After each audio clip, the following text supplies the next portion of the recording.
लिट्टीपाड़ा से झामुमो विधायक हेमलाल मुर्मू ने धनबाद में बंगाल चुनाव पर बड़ा बयान दिया। सर्किट हाउस में मीडिया के सवालों का जवाब देते कहा कि बंगाल चुनाव इलेक्शन कमीशन का इलेक्शन था। बंगाल में भाजपा की जबरदस्ती की जीत हुई। लोकतंत्र में ऐसा नहीं होता। 50,000 सेंट्रल फोर्स को बंगाल में उतारकर भाजपा ने दंडात्मक तरीके से जबरदस्ती की जीत हासिल की है। बंगाल में भाजपा के जीतने की कहीं कोई गुंजाइश नहीं थी। वहीं असम चुनाव में हार की वजह पर उन्होंने कहा कि असम में झामुमो एक ट्रायल कर रही थी। पार्टी महज 16 से 17 सीटों पर लड़ रही थी, जिससे भी झामुमो का प्रदर्शन बेहतरीन रहा। ममता दीदी के इस्तीफे देने से इनकार मामले में हेमलाल मुर्मू ने स्पष्ट किया कि ममता दीदी संविधान से बाहर नहीं है, इस्तीफा तो उन्हें देना ही पड़ेगा। इधर बगोदर से भाजपा विधायक नागेंद्र महतो ने मीडिया से बातचीत में कहा कि बंगाल में आतंक का राज खत्म हो गया है। बंगाल की जनता लंबे समय से त्रस्त थी। ममता दीदी के इस्तीफा देने से इनकार किए जाने के सवाल पर उन्होंने कहा कि यह लोकतंत्र है, राजतंत्र नहीं। जनता उन्हें बर्खास्त कर चुकी है। उन्होंने बंगाल चुनाव में भाजपा की जीत पर विपक्ष के आरोपों का भी मुखर होकर जवाब दिया है। बता दें कि यह दोनों विधायक झारखंड विधानसभा की प्राक्कलन समिति की विभागीय बैठक करने धनबाद पहुंचे थे।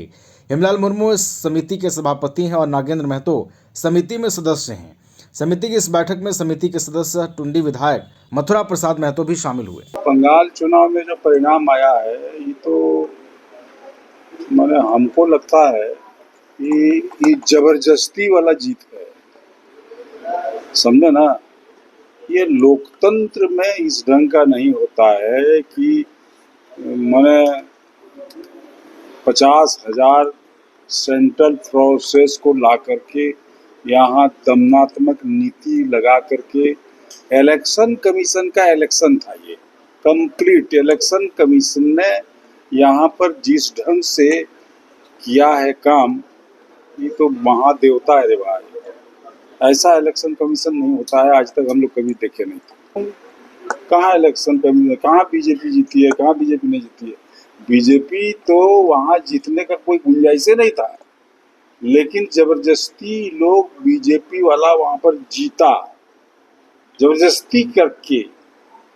यही स्थिति है बंगाल की। असम के लिए क्या कहें? असम में तो उनकी सरकार थी, वो रिपीट किया। अरे भैया, हम चुनाव कोनो संख्या में लड़े थे। हम तो 16-17 सीट लड़े थे और ये ट्राई कर रहे थे कि हम लोग का जो पहला कदम आसाम में जा रहा है चुनाव के नाम पर, हम लोग का क्या रिस्पांस मिलता है। और उस हिसाब से हम लोग को बहुत बढ़िया रिस्पांस मिला और टोटल 2.25% लगभग हम लोग वहाँ से वोट मिला है। कोई भी बोलेगा, हम लोग भी भगवाकरण कैसे रोके उसका इंतजाम करेंगे ना। जनता बंगाल की तरस थी, बरसों से कम्युनिस्ट राज रहा, वहां आतंक और भय का माहौल रहा। प्रजातंत्र में हर व्यक्ति को जीने का हक अधिकार है, लेकिन प्रजातंत्र नाम का चीज बंगाल में नहीं था। एक छत्र शासन था जो मजदूरों और गरीबों की बात करने वाली पार्टियां, जो गरीब गुरुओं की बात करने वाली पार्टियां, वही राज करता रहा। गरीब को और गरीब गुरुआ बना दिया गया, गरीबों को प्रवासी मजदूर बनाने से मजबूर किया। यही तो ठीक है, ये तो अनर्गल बात है।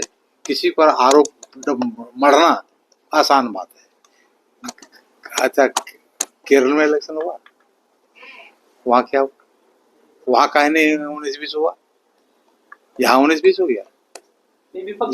बीजेपी का लोग जीत गया था, इसलिए 19-20 हो गया। पूरे सिस्टम पर इसलिए सवाल उठ रहा है कि आज तक एक व्यक्ति मिलकर के वोट को डालता था। अब प्रशासन जब आ गई तो प्रशासन तो गलत काम तो होने नहीं देगा। राजतंत्र नहीं कि राजा का बेटा ही राजा बनेगा।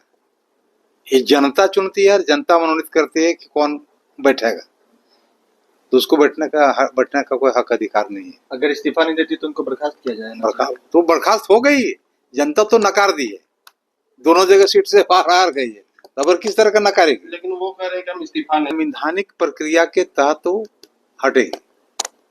संवैधानिक प्रक्रिया के तहत क्या वैसा सर्कुलर है देश में कि हम नहीं छोड़ेंगे? ये तो जिद्दी वाला बात हो जाता है।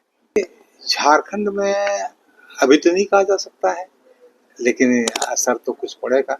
लोगों में जब जागृति की भावना, जब लोग जगेंगे, जब डेवलपमेंट के वर्क होंगे बढ़िया, तब लोग खुश होंगे।